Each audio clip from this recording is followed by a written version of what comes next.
I sentence you to life in prison. These teenagers dancing and laughing in the courtroom brutally murdered an elderly grandmother. Because they were minors, they thought they'd get the lightest sentence possible. But one statement from the judge wiped those smiles right off their faces.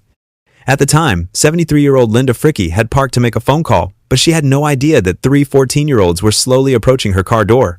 Two of the teenagers yanked open the door of her silver Nissan. After they pepper sprayed the victim, the suspects appeared to kick and punch the grandmother.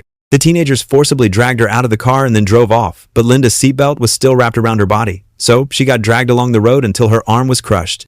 Witnesses said her screaming lasted for 3 minutes. It was the most heartbreaking cry they'd ever heard. Linda died before the police arrived. Police released surveillance footage of the suspects on Monday. After family members turned them in, the suspects were arrested. Those guys were only 14, so they figured they'd get the minimum sentence. At first, the judge did indeed hand down the minimum 15-year prison sentence. But at the final hearing, while the victim's family was crying in anguish, I just fell to the ground crying. I wish I could have helped my sister. I just wish I would have been there. those teenagers were laughing out loud and even dancing around in the courtroom. The judge saw absolutely zero remorse in them, so he decided to overturn his own ruling. I was willing to give you a chance to change, but all I saw was you smiling at the victim's family with no remorse. I sentenced you to life in prison.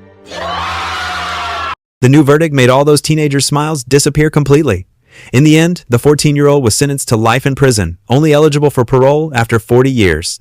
So do you agree with the judge's decision? Leave your thoughts in the comments.